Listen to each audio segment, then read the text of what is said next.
आज प्रत्येक डोंबिवलीकरांसाठी कल्याणकरांसाठी अभिमानाचा आणि आनंदाचा दिवस आहे।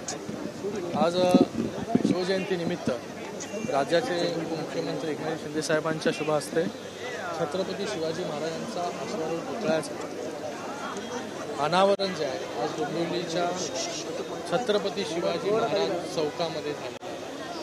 हा चौक जो आहे तो अगोदर घारडा केमिकलच्या नावाने ओळखला जायचा।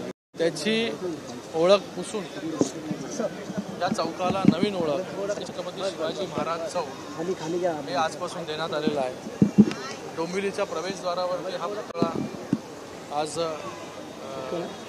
उभा राहिलेला आहे आणि छत्रपती शिवाजी महाराजांचा हा फक्त पुतळा नाही, हा प्रत्येकाला आणि प्रत्येक युवा पिढीला प्रेरणा देणारा एक स्मारक म्हणून जे आहे याच्या पुढे आपण सगळे लोक बघणार आहोत।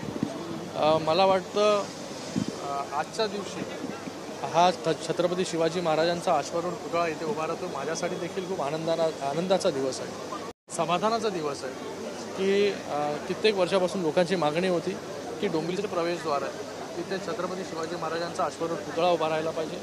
ती आज मागणी पूर्ण झालेली आहे।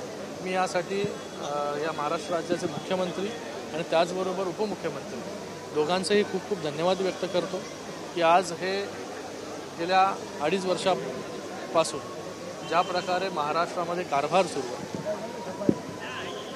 जो निधी लागला या कल्याण लोकसभेसाठी तो निधी देण्याचं काम तेव्हाचे मुख्यमंत्री एकनाथजी शिंदे साहेब असतील, उपमुख्यमंत्री देवेंद्र फडणवीसजी असतील, आताचे मुख्यमंत्री देवेंद्र फडणवीसजी असतील आणि उपमुख्यमंत्री एकनाथ शिंदे साहेब असतील, नेहमी त्यांचं बारीक लक्ष जे आहे ते कल्याण लोकसभेवरती राहिलेलं आहे आणि कल्याण लोकसभेच्या विकासासाठी ज्या ज्या गोष्टी लागतील त्या गोष्टी देण्याचं काम केलेलं आहे। मी सगळ्यांचं खूप खूप शासनाचं त्याचबरोबर महानगरपालिकेचं देखील खूप खूप धन्यवाद इथे व्यक्त करतो। खासदार साहेब, आपण जर बघितलं तर नागपूरमध्ये दोन गटामध्ये दगडफेक झाली, पोलिसांनाही पण झाली, तुम्ही नागरिकांना आव्हान काय करणार की शांततेचं आव्हान? मी सगळ्यांना शांततेचं आव्हान आपल्या माध्यमाने इथे करू इच्छितो आणि मला वाटतं याच्यामध्ये जर कोणी दंगल भडकवण्याचा प्रयत्न करत असेल तर त्याच्यावरती देखील कठोर असं शासन जे आहे ते झालं पाहिजे। आज पूर्ण महाराष्ट्रामध्ये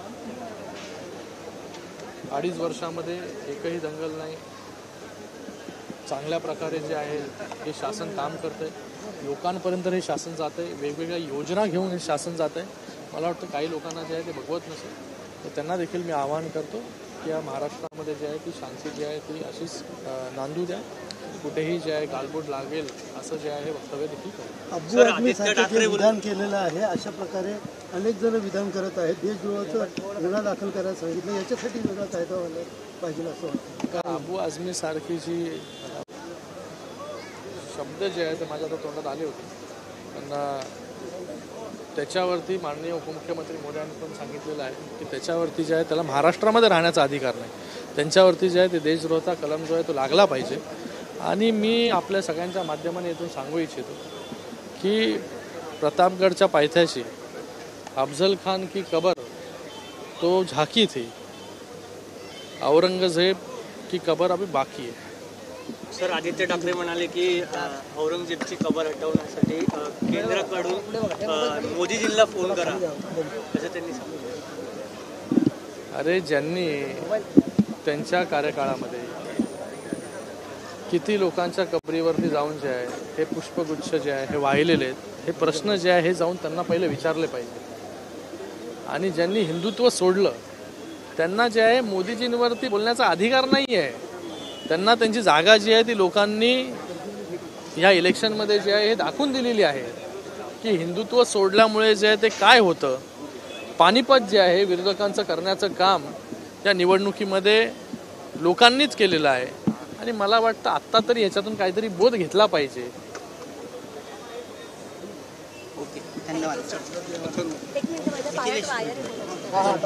थँक्यू।